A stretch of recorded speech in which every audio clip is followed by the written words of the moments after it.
I am Musawwir Tanoli. I'll be hosting the today's session. Today is the fifth session of our online internship program, empowering trade and economic integration under the theme of understanding the dynamics and potential of the China-Pakistan economic corridor. Today, the topic of our discussion is local communities, culture, and people-to-people contact.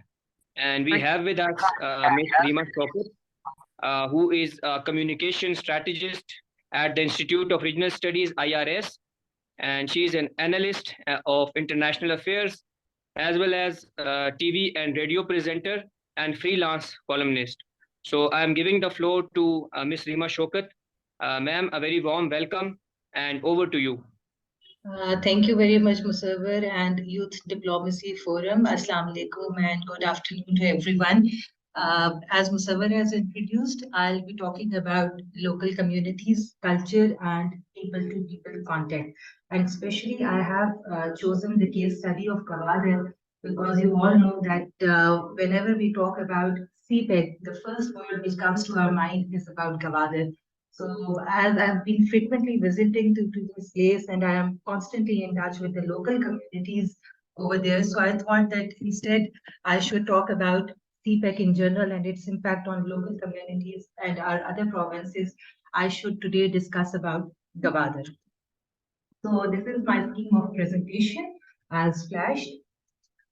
Well, ladies and gentlemen, you all know that CPEC is well on its course as many projects related to infrastructure, electricity, health, energy, business, and they all, and especially the Gavadir port has been operationalized during this decade of CPEC. And as you all know that since government of Pakistan and government of China has completed this Belt and Road Initiative 10 years, and they are marking different activities under this decade of CPEC. So I really appreciate the efforts of Youth Diplomacy Forum that they have taken an initiative to highlight what activities and what are the achievements which have been drawn through this mega initiative over the decade. So as we all know that it's a goodwill project among Pakistanis in general and youth in particular. But over the years, we have seen that there is a disconnect among the provinces of Pakistan and the achievements which were supposed to be showcased to the world under this CPEC are not highlighted. So I'll be talking about this in my presentation. Well, the CPEC has so far brought a long list of major projects, and in our period, and this online course has also discussed about the energy sector and the road networks and the industrialization projects. So these are some mega projects which are flashed on the screen, which have been completed or in process, but they are doing this according to their pace. Well, while talking about Gavadir, the operationalization of the port, as it is now operationalized, 3 berths have been completed. Trade has started from this Gavadir port, and with time to time, the dredging of port is also done. The construction of East Bay Expressway, which is very much important for connectivity with our other provinces and also to the Central Asian republics where road networks is also completed and is doing progress day and night. The Gavadir International Airport, 90% of work is completed, and it is expected that in year 2024, the first operational flight will also be made from this Gavadir International Airport. While there are Pak-China Friendship Hospital is also completed, and there is Pak-China Vocational Training Institute, which is providing state-of-the-art skills to the locals of or the youth of Gavadir and its vicinity areas. Likewise, the socio-economic uplift, it is very much important to note that wherever China has started its projects, be it under the BRI, be it CPEC or the other corridors which are working in Southeast Asian republics or other South Asian countries, the socio-economic uplift has remained the prime, prime achievement or the prime target of the China's BRI vision. So we have seen that the projects related to poverty alleviation, the vocational training under this institute, the provision of technical laboratories, equipment and tools for agriculture, schools renovations, smart school systems, distribution of solar power systems or the solar panels, and the basic health systems are also ensured through this CPEC project. And I must say that it is the right time that higher education in Pakistan should shift its focus to vocational and technical training in order to achieve the milestones. Unfortunately, we have been very much focusing throughout our provinces, throughout our country, on the mainstream, the syllabus or the curriculum, but not focusing on the vocational or the technical training, which is the need of the hour. And with passage of time, we have seen that how much China is stressing all the time about the technical skills and the technical education. So in this domain, we have seen, and especially whenever I have visited Gawalior, I have seen that this Park China Vocational Training Institute, Gawalior offers a state-of-the-art training plus the boarding facilities also. So which is also a hallmark of this project, that an institute related to technology is offering diploma courses in various and new subjects, which are the which is the also the demand of the that area. And this University of Gawalior in this aspect has established Department of Maritime Affairs to facilitate local students and equip them with modern trends in blue economy, coastal tourism. As we all know that Pakistan is blessed with 1,000 kilometers long coastal line, sharing with province of Sindh and Balochistan, and most of the coastal communities. Native profession is fishing, so state-of-the-art facilities and the modern technologies are also provided to the locals or the local fishermen. And it's not that the projects related to CPEC are only aimed at functioning of this mega project. The socio-economic uplift of the people where CPEC projects are being built has also been a concern for both Pakistani and Chinese authorities. And we have seen that in this context, the poverty, the projects related to these are working day and night and making some very much success stories, which I will also share in my next slide. So the general perception about CPEC, as you all know, that at the state level, Pakistan considers it as a game changer for Pakistan or a fate changer for Pakistan. They have been offered mega investment by China, and we have seen how this billion-dollar investment is doing lot many projects under CPEC. So China also envisaged this China-Pakistan economic corridor for China, and you also know that China gets a vibrant route for Gawad or the shortest route for its trade activities.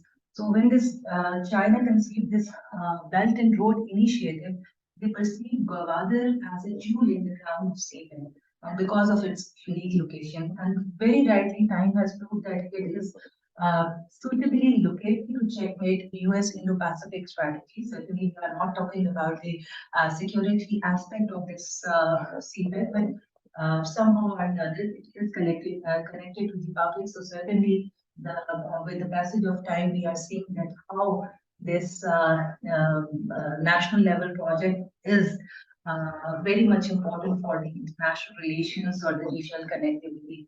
And you all know, you must be hearing this, that we often in wherever CPEC is talked about or BRI is talked about, we know that China's trade from Gulf of Oman, Gulf of Aden, and one of Africa flows through Malacca Strait. And if there are any attempts to strangulate China's trade at Malacca Strait, Gawad offers a very viable route to China. So essentially, the whole idea of strictly CPEC is strictly grounded in the existence of Gawad and its seaward approach. And certainly, we should appreciate the visionary leadership of Pakistan, who in 1950 envisaged this, that how this sea connectivity will help us be connected to the rest of the world. There must be, as I have mentioned, that at the state level, there are different perceptions for the CPEC, but on the public domain, the expectations are much more, and that's why the trickle-down effect has not reached to the local public, and there are more of speculations and propaganda about this, and the adversaries often try to make it a failure rather than a success story of Pakistan. So in general, we have seen that CPEC has performed very well at macro level, while its appeal to the micro level or the public people-to-people contact has not been very impressive. And this aligns with the narrative of adversaries, or especially if I mention the those regional powers which are often propagating about Pakistan and CPEC. They say that it is just a debt on Pakistan, but not a success project or a success story for Pakistan. So it is very much important that we should entail all the facets of the CPEC and work together to make it a successful project. As I mentioned, that Gwadar is considered as called as jewel in the crown of CPEC. So what makes Gwadar a distinct in this CPEC?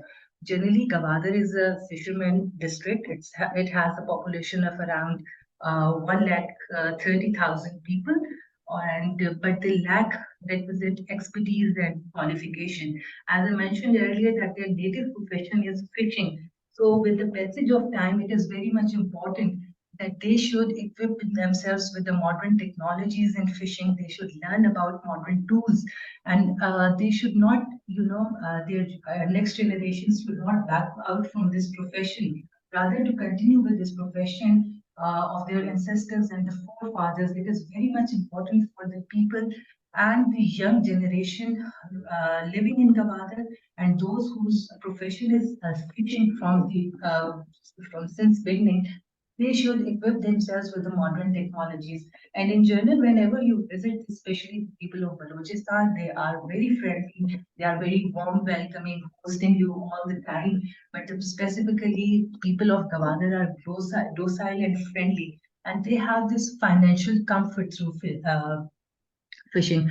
What I mean by financial comfort is that it must be interesting and new to some students over here that, as I mentioned, that the native profession and the ancient profession is fishing. So whenever there is a monsoon season, they are not allowed. It starts from mid-June till mid-September.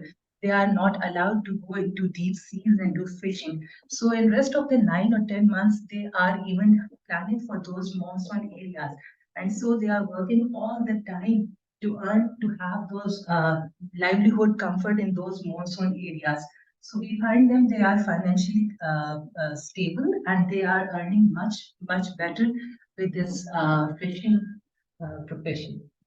The women of those areas, especially Balochistan or the Gwadar, are conservative. But I have seen that they are working in all fields. They are into the profession of teaching, those who are educated, and those who are even not educated are supporting their families through cottage industries, having some better skills which can support their products. So there is also a positive trend for education, and I have seen that there is a zero crime rate. There is no theft in that area. The people are very artistic, especially the young generation. They are very much into painting, poetry, sand art, shell art, or the burn art is something very new, and it is the only area of pasni that it is exercised. And I have seen students who are taking this profession to the national level, and I think we must all support these professions and those young children from the deprived area, that they should be made part of our mainstream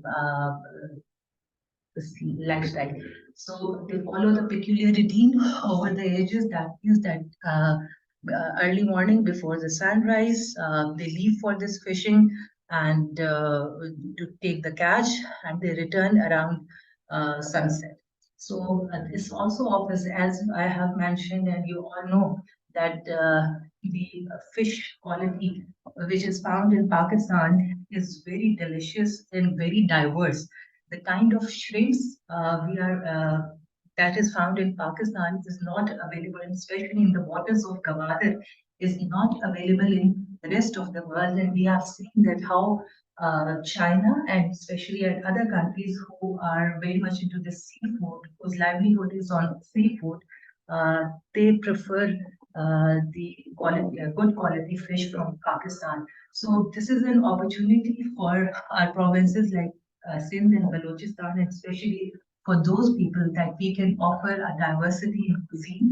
Not only our youth, our young ladies, they can learn about cooking those delicious and dishes, and they can introduce not only it in their own country, other provinces like Punjab or Gilgit-Baltistan or in KP, where the other kind of fish is found in fresh water. They can introduce diversity in cuisine, and this can also be a good source of livelihood and earning for, or it can give them ideas for young entrepreneurs. So what I have observed is that generally the youth is aware. They have the knowledge, and they are very much into with the advancement of media. There are many bloggers and vloggers we can see in the province of Balochistan, and especially in Gwadar and the adjacent areas. There are social media influencers over there, and with the passage of time, as much as under CPEC, they are learning about the digital skills and using digital tools for the betterment and showcasing their stories. But unfortunately, there is a menace of drug which is spreading fast in this area, and that's all because of the maritime route which connects it to the Iran and also to the Oman. And especially this is called as Hesh Highway. If this is taken to the Europe, that it's the whole route from where drug is smuggled. So there is a need, and this is often highlighted by the youth of Gwadar and Balochistan, that we should control this drugs menace, because from Balochistan it is reaching to the rest of Pakistan's provinces, and it is necessary and need of the hour that we should control it timely. It is very interesting to know that there are certain religious and historical sites which are near Gwadar and less showcased and less told about them on the world or the media. So there are many opportunities for religious tourism. And when I talk about this, I personally visit. There is called as the second most sacred religious site for Hindus, which is known as Hinglaj Mata Mandir, or commonly known as Nani Ka Mandir in Lasbela. There are mud volcanoes around those around this mandir, and which is also counted as their religious, a site. So there are only, when I was studying about this, I just found out that there are these mud volcanoes are only present in Balochistan, Pakistan's Balochistan, and few of them are located in Azerbaijan or the Central Asian republics. So this makes a unique tourism opportunity for Pakistan to tell people around the world that we are blessed with these unique mud volcanoes, which not only seems scenic to the eyes, but also have different tourism potentials to offer. Apart from this, I would like to mention that, as you all know, that Pakistan has more than 1,000-kilometer long coastal lines. There are sparkling waters all around. If you travel via Makran Coastal Highway, starting from Hab till Jeepney, which then connects to the Iran border, I have seen the sparkling water and the virgin beaches. There are muddy mountainous areas all across this in different terrains. So when you are in Gwadar, and once you visit Gwadar, the Marine Drive, which is often highlighted on our social media and projected on social media. So that is also very fascinating place and a very serene place to visit and to drive on. Then there is a Gwadar Cricket Stadium, Shahi Bazaar.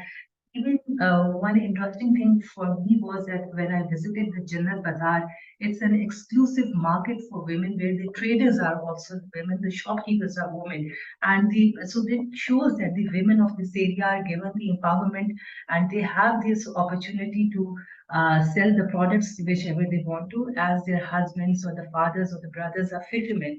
So what they are doing whole day is that they have their own markets and the places to not only to interact with each other, but to get aware with the techniques of selling and buying and etc. There is an, as you all know, that Gwadar became part of Pakistan from Oman. So there is an Omani fort over there. A museum is also there, which has been built and it's still in the progress.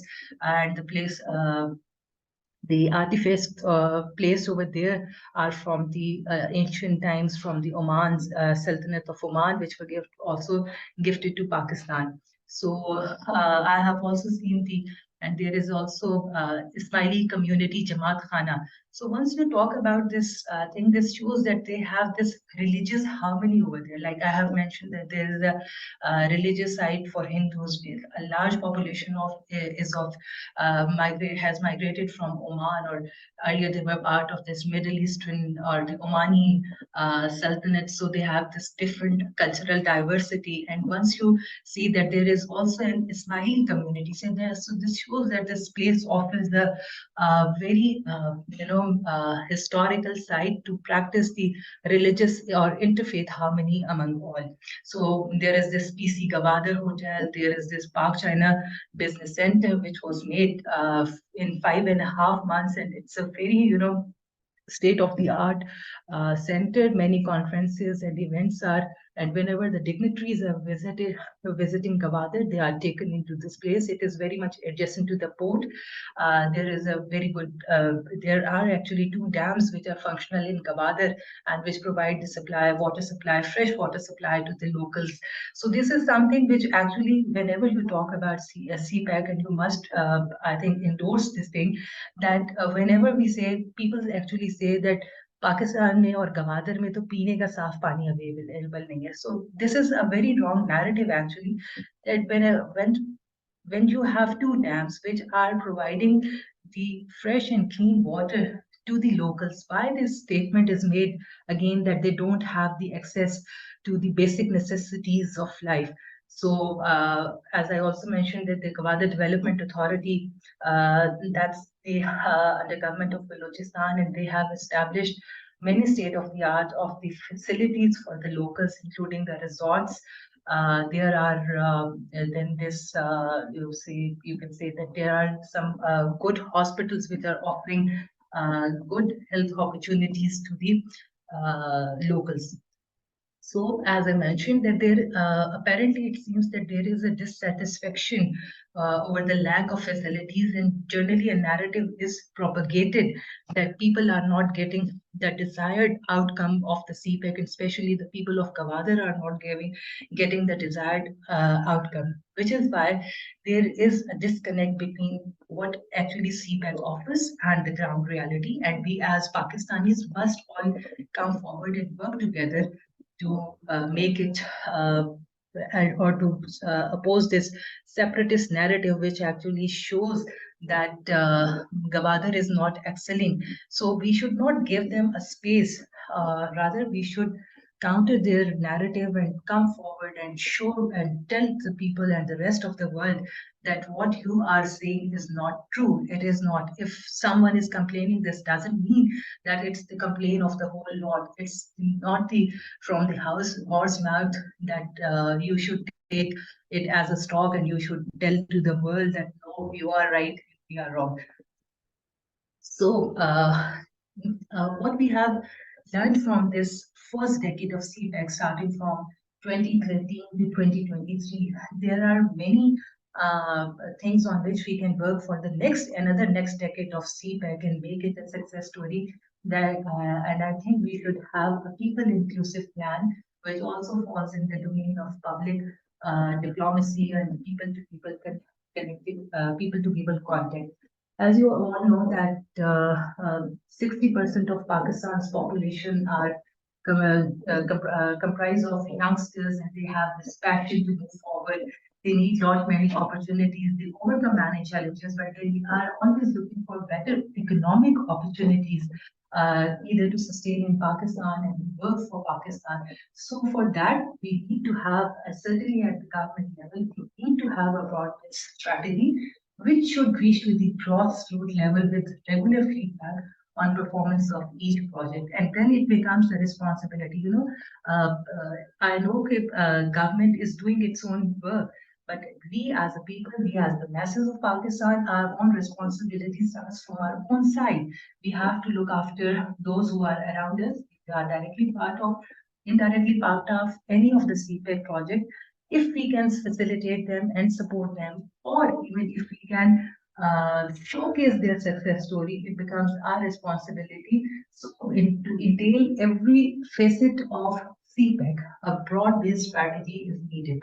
I think capacity building workshops and youth engagement can play a pivotal role in this regard. If there are many capacity building workshops organized in different provinces of Pakistan, and youth from different provinces are connected, they can do wonders for Pakistan and rest of the world. Certainly, if you are a university students, you have many ethnicities and many students from the different provinces are studying with you.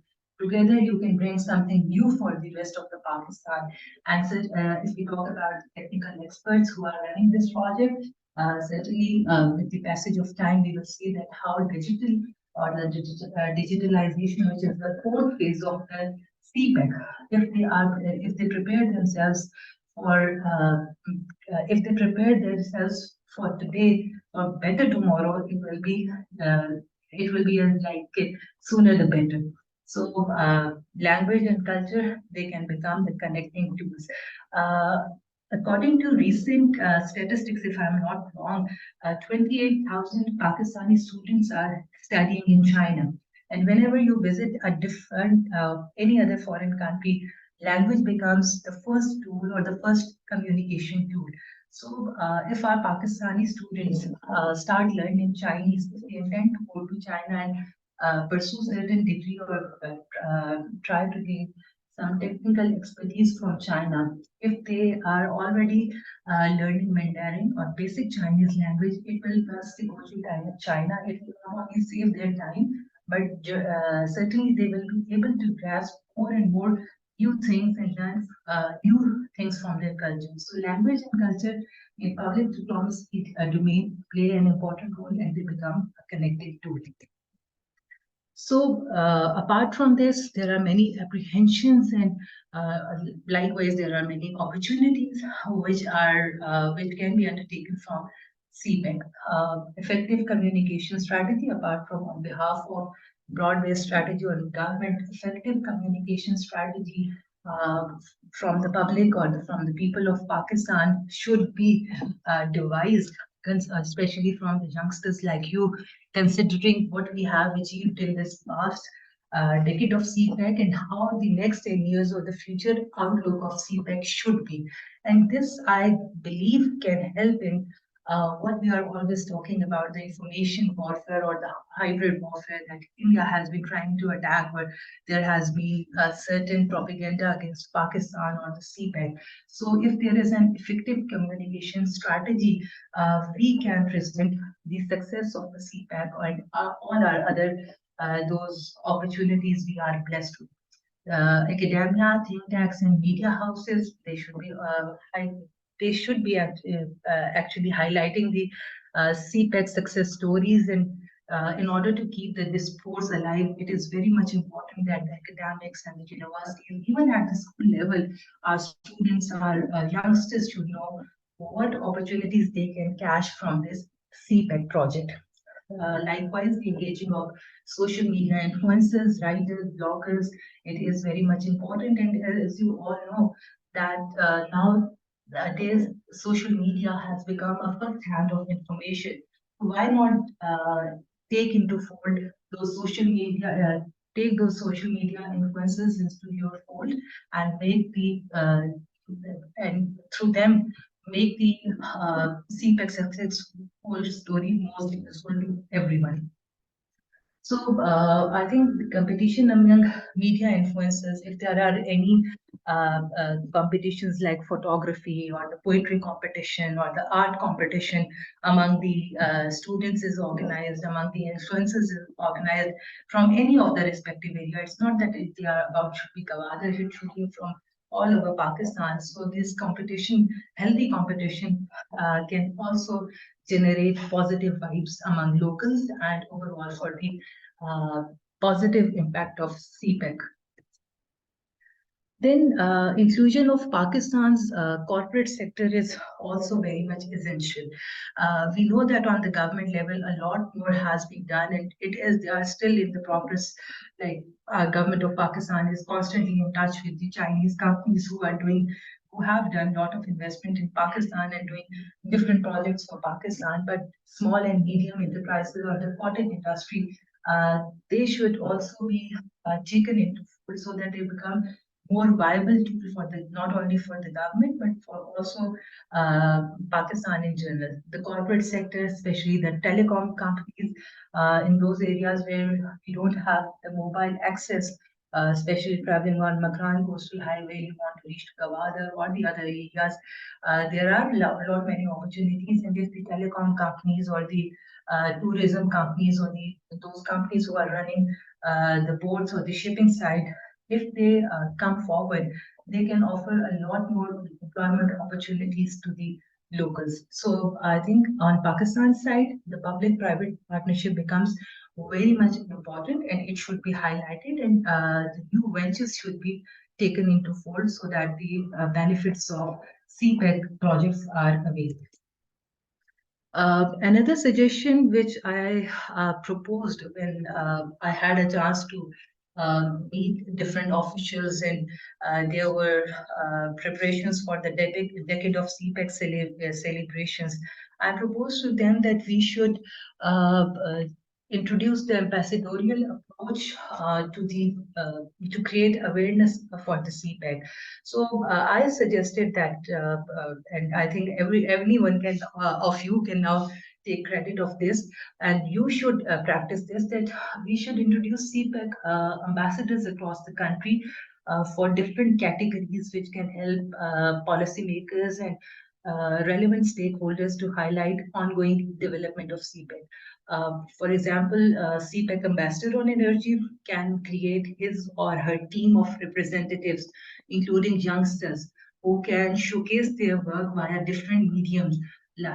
For example, seminars, roundtables, podcasts, op-eds, TV shows, poster competitions, artwork. So this will help in evaluating every province's strength and weakness for a very particular sector. And like Pakistan must endeavor, I think, to seek benefits from the digital Silk Road concept of China. And it is the future. And for us, it is earlier the better.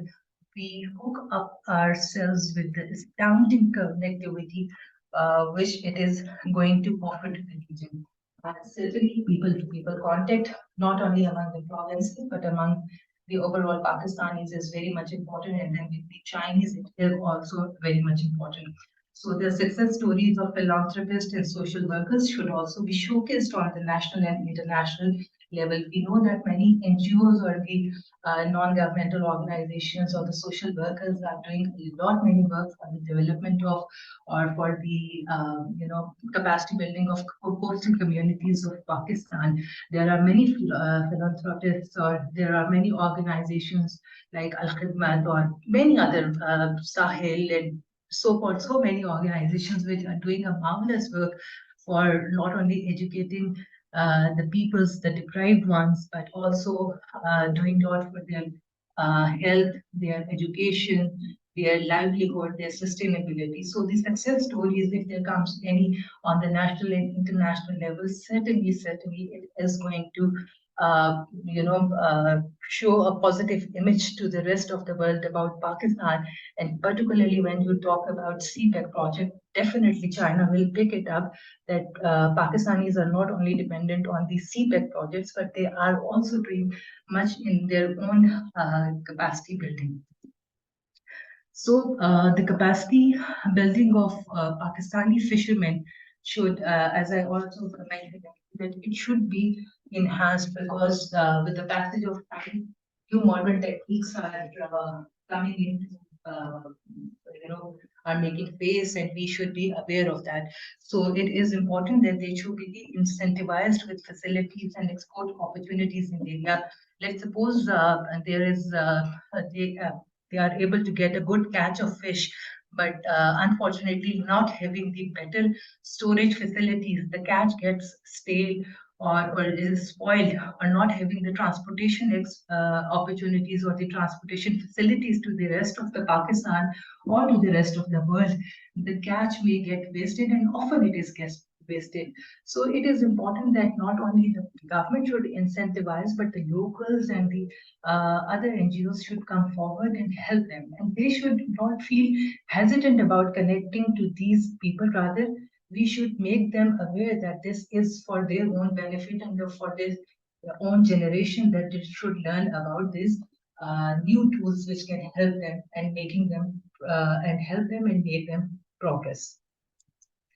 So I think the public should be consistently engaged to acquaint them with a realistic picture of the efforts of the government. Certainly, government is doing its best, and on the people-to-people domain, on the public side, our locals are also doing a lot.